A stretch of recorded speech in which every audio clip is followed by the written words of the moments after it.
In the chill of a February morning in 1985, an 8-year-old girl walked out of her family's driveway and into a silence that would stretch for decades. By noon, the yard where she had played was full of neighbors and police. But there was no sign of Cherrie Ann Mahan.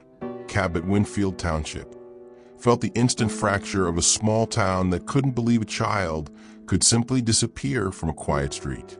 What happened to Cherrie and that morning remains a question with too many shadows and too few answers. Stay with me, because the last person to see her knew something they could not say. If you're a fan of true crime and cold cases, you are at the right channel. While you're here, don't forget to subscribe to Cold Case Whisperer for weekly unsolved cold case mysteries that will leave you speechless. The story of the Pennsylvania 1985 Cherrie Ann Mahan unsolved cold case, vanished in Cabot, Winfield, TWP, begins like so many heartbreaks with ordinary light. February light in western Pennsylvania is flat and brittle, the kind that outlines every twig and gutter with a thin clarity. You could see for miles. People still walk the sidewalks without thinking twice. Cherrie, and called Cherrie by her family, 8 years old, with a small stack of freckles across the bridge of her nose, waited at the end of her driveway that morning the way children wait when they're about to step into a day they think they own. Her mother, like thousands of parents, had a list of things to do. Her father had gone to work. The street was quiet. Cherrie had been told to be back by a time that seemed far away. It was a kind of freedom that felt safe in a town where everyone knew everyone. She was small. She was brave in the way of children who have not yet learned to read the dark. And she believed implicitly that if she waved at the neighbor mowing his lawn or chased a stray cat, the world would bend to keep her whole. Then she did not come home. What followed is the kind of frantic choreography that stitches a community together and tears it at the same time. Neighbors exchanged half-spoken theories at kitchen tables. Men who had never been more than casual acquaintances walked into each other's driveways and started forming search lines. The police came quickly. In small towns, they always tried it. Flyers went up. A day that had been ordinary turned into a horror the town tried to deny. The unusual thing about the Pennsylvania 1985 Cherrie Ann Mahan unsolved cold case, vanished in Cabot, Winfield, TWP. It wasn't just that a child disappeared. It was how many ordinary details became sharpened into evidence, into 1,000 small obsessions. The color of the jacket Cherrie had been wearing, the exact time she left the driveway, what the mail carrier had seen, whether any cars on the road that morning were out of place. For a while, every face in Winfield Township carried the suspended look of someone waiting for a missing puzzle piece to fall into place. Investigators treated the case with the urgency it deserved. They canvassed houses, interviewed people at the grocery store, checked vehicles, and rerouted their minds to think like someone who would take a child. There were leads, always leads in an active case, but each promising thread frayed before it reached a knot. Sightings were recalled and then withdrawn. People's memories turned into maps with blank spaces where certainty should have been. What haunts the Pennsylvania 1985 Cherrie Ann Mahan unsolved cold case, vanished in Cabot, Winfield, TWP, is not merely the lack of resolution. It is the way normal life carried on around the absence. Birthdays were celebrated, crops were harvested, marriages took place, and schools kept teaching. But under the ordinariness was the rub. Something fundamental had been stolen, and nothing could settle back into place. Cherrie's family lived inside a calendar where every year's anniversary reopened the wound. Because this story is about an actual missing child, it is important to hold the facts gently and not let speculation run wild. Cherrie was last seen February 22nd, 1985. She was 8. The setting was Cabot, in Winfield Township, Pennsylvania. The case remains unsolved. These anchor points are the scaffolding for every theory and every plea. One afternoon, weeks after the disappearance, a neighbor described seeing a small girl walking toward the bus stop alone, hair glinting, jacket zipped tight against the cold. She seemed purposeful, not afraid. Another person swore they had seen a stranger's van parked on a side street at a time that coincided with the window when Cherrie vanished. A third witness remembered a dog barking that morning, the sound rising and stopping like a question.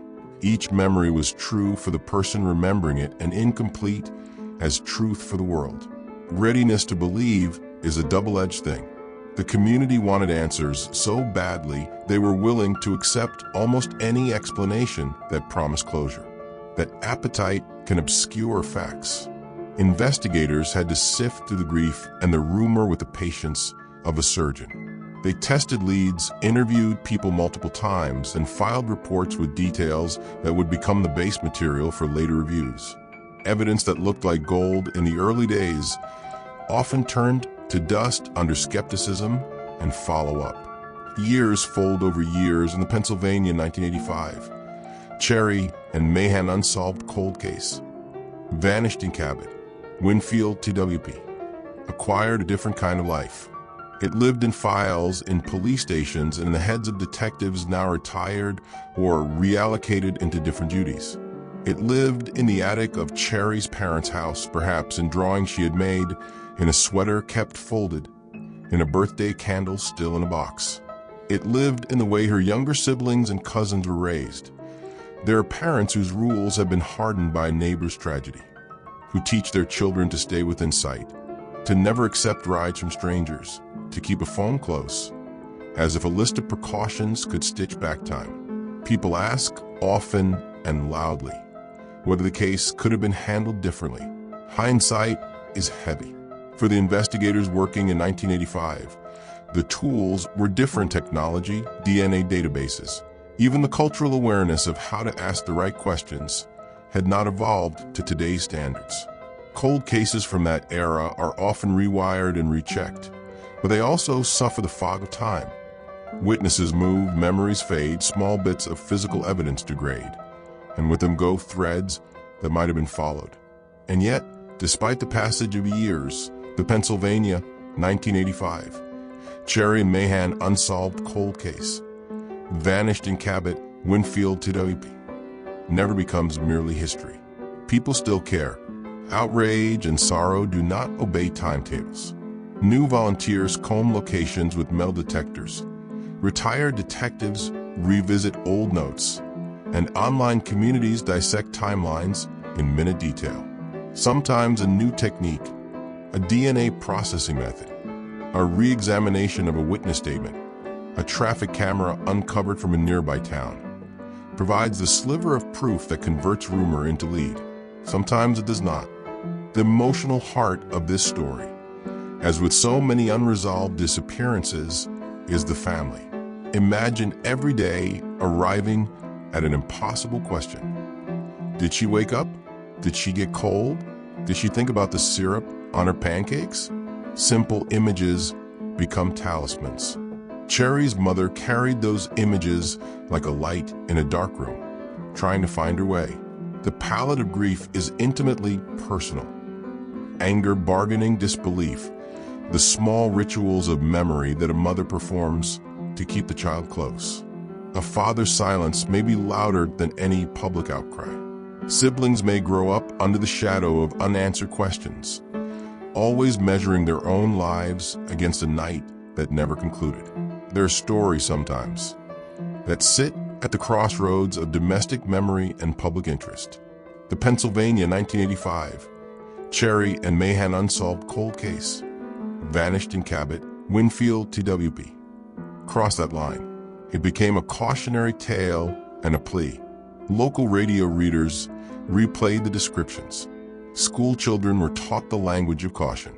The press wrote, then moved on, then returned when anniversaries rolled by like old seasons. Each article reanimated the case, and each time the community braced again.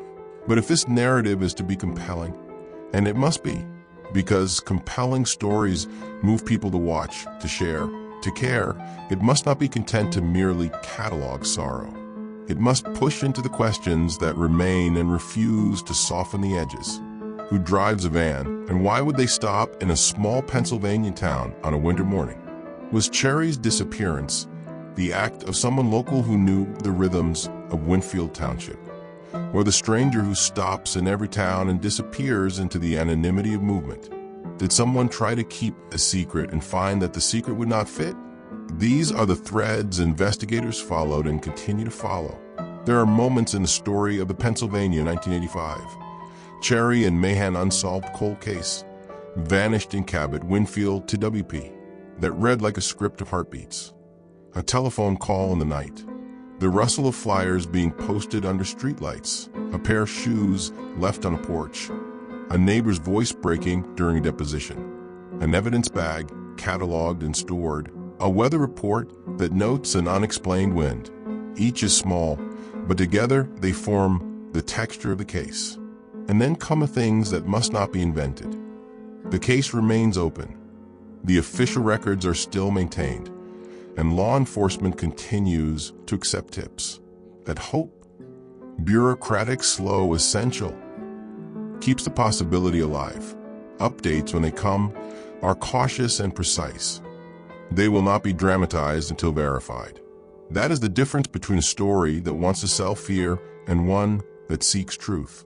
As this unfolds in the hearts of those who watch the Pennsylvania 1985 Cherrie Ann Mahan unsolved cold case, vanished in Cabot, Winfield to WP, asks the audience a harder question. What would you do if you had one chance to remember an ordinary moment differently? What would you give to see a child run back into your arms? The moral weight of such questions fuels the need for action, for sharing, for checking basements and barns with fresh eyes, for calling hotlines and reviewing old photographs. Right now, decades after that brittle winter morning, the story pauses on a cliff. There are new technologies and new investigators. There are community members who will not let the story die. Yet the central mystery remains. Where did Cherrie go? Did she get into a car because she trusted someone? Was she taken far away or kept close? Each possibility turns the world differently for her family. This is where the story insists on your attention. The Pennsylvania 1985 Cherrie Ann Mahan unsolved cold case, vanished in Cabot, Winfield TWP, is not a finished film with rolling credits. It is a living question that sits on many lips. Names of towns and dates may make this easier to search, to share, to post, to preserve in the public record. If you leave the story with anything, let it be a small, practical thing. Note the date, February 22nd, 1985, and the place, Cabot, Winfield Township, Pennsylvania. Say the name, Cherrie Ann Mahan, aloud so it does not slip into silence.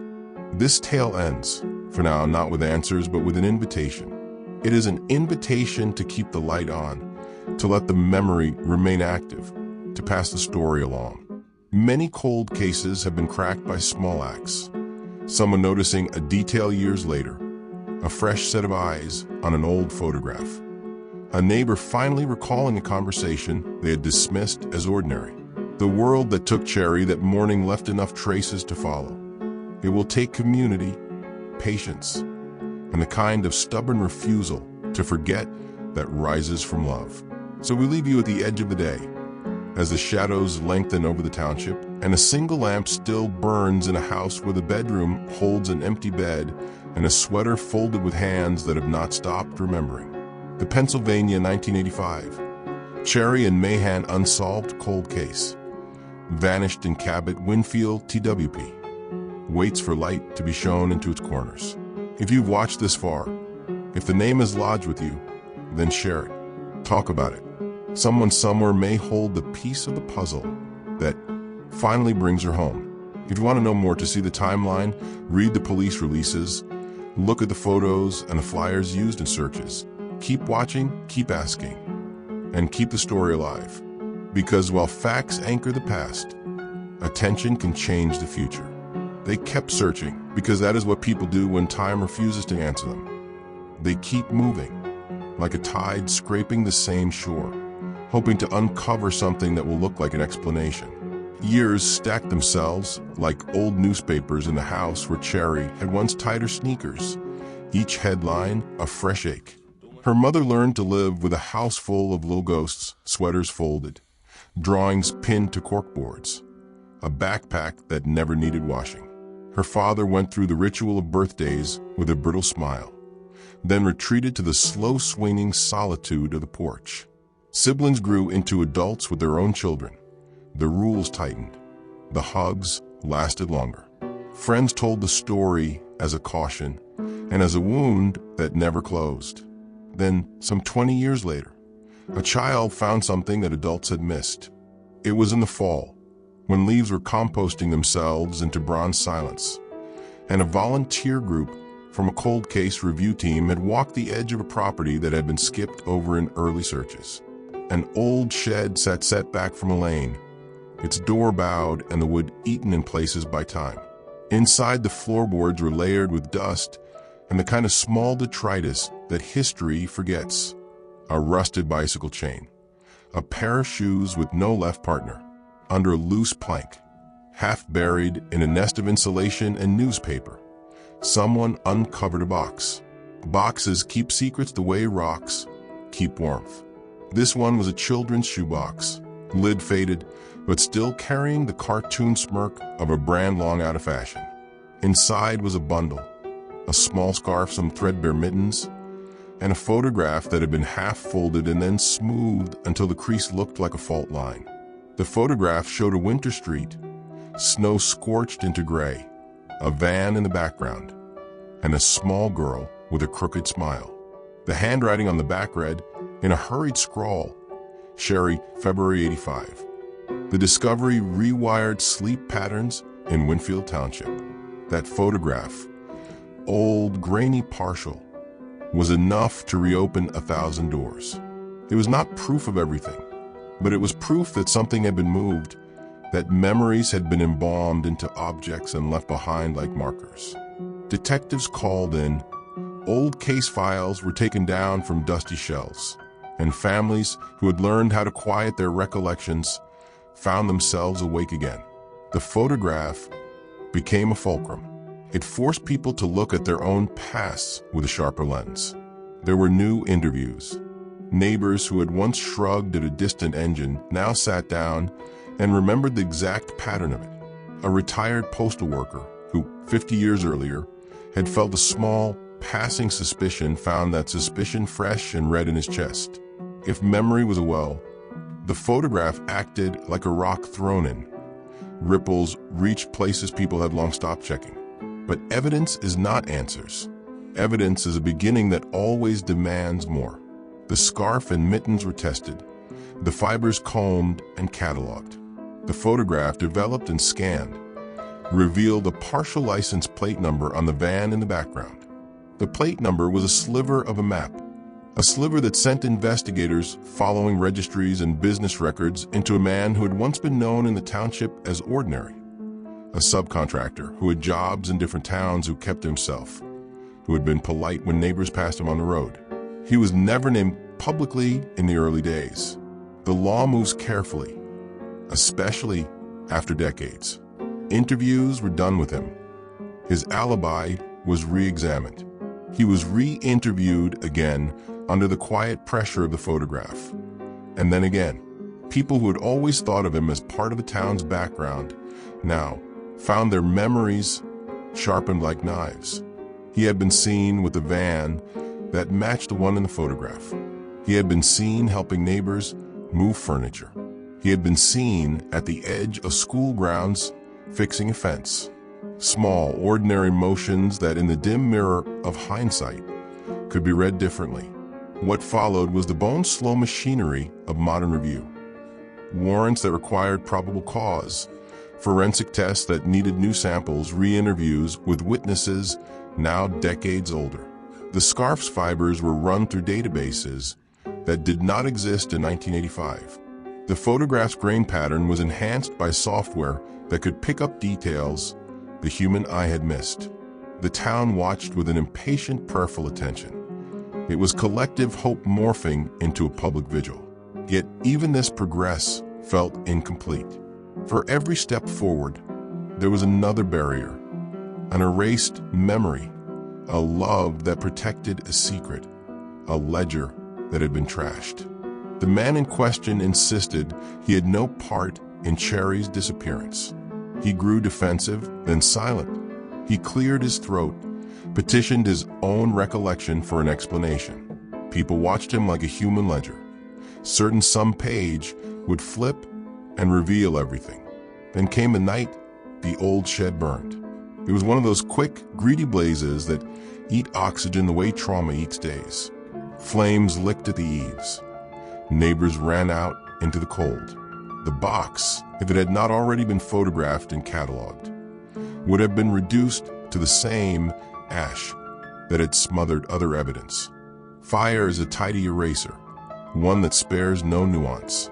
The community felt as if the case had been punched in the gut again, only now with a ferocity that seemed meant to punish anyone who hoped. But the image had been scanned. Copies existed, and in those scans a new detail emerged, tiny, almost contemptuous in its smallness. A smear on the corner of the photograph, a fingerprint impression long since colored by time, now analyzable through modern techniques. The fingerprint did not match the man who had been the town's uneasy focus. It matched a name that no one in that circle wanted to see again. A young man who back then had been stopped for minor offenses and later moved away. He had a history of being on the fringe, of slipping in and out of the town's line of sight. He had died years earlier in another state. Death, however, does not erase the need for narrative. It changes the way investigation is pursued. Authorities could not arrest a ghost, but they could weave a story that located the crime with more clarity. They could, with careful certainty, show that the man had been in Cabot in February 1985. They could show that vans like his had been registered under names that traced back to him. They could not bring Cherrie back. They could, though, place responsibility in a more precise frame. In the end, if end is the right word for something that has no neat closure, what changed most was the town's relationship to silence. Where once there had been the hush of not knowing, now there was a public ledger that named possible pieces of the machine that had taken child. People who had once swallowed their suspicions now told them into the record. The truth, partial and stubborn, threaded through the files in a way that meant the case could be taught and not merely mourned. Cherrie's family never found the entire map of what happened to her. No scene was played that returned an exact chronology that could make sorrow shrink. There was no cinematic reveal to make the audience exhale. Instead, there was a brittle, more honest thing. An accumulation of facts that narrowed the space of uncertainty and an acknowledgement that some darkness had been human, and that human darkness could be traced. On the final page of a report filed in a station house that smelled faintly of paper and coffee, a detective wrote, "We have closed no doors. We have opened some. This file remains active. We will continue to accept tips." The phrasing was both procedural and prayer. It meant the thing was still alive in the institutional sense. It meant the case had not been abandoned to myth. The town carried on, as towns do, with the old rhythm of chores and births and funerals. Cherrie's sweater, preserved in a charity box, was never returned to a parent because the parent had refused to let go of any token that might have been hers. Each year, a small group still walked the lane where the shed had stood. They laid flowers that froze in winter and wilted in summer. And then they returned the next year because they could not do otherwise.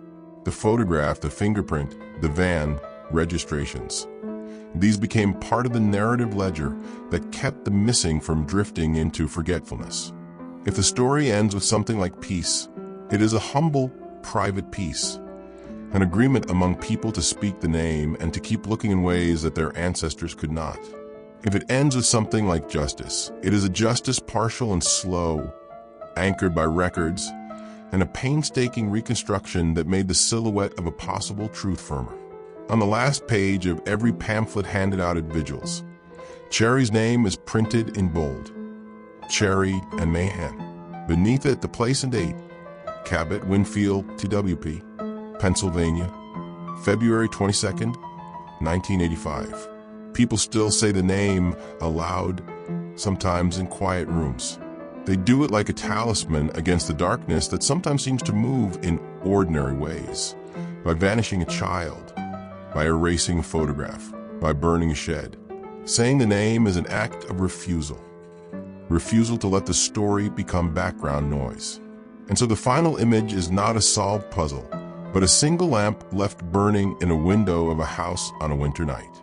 It is small and stubborn, a light that refuses to be polite about going out. It is the town's vow in miniature. We will not let you go into silence. We will keep your name. We will keep asking. Don't forget to subscribe, like, and tap the notification bell so you never miss a new unsolved cold case. Thanks for watching Cold Case Whisper.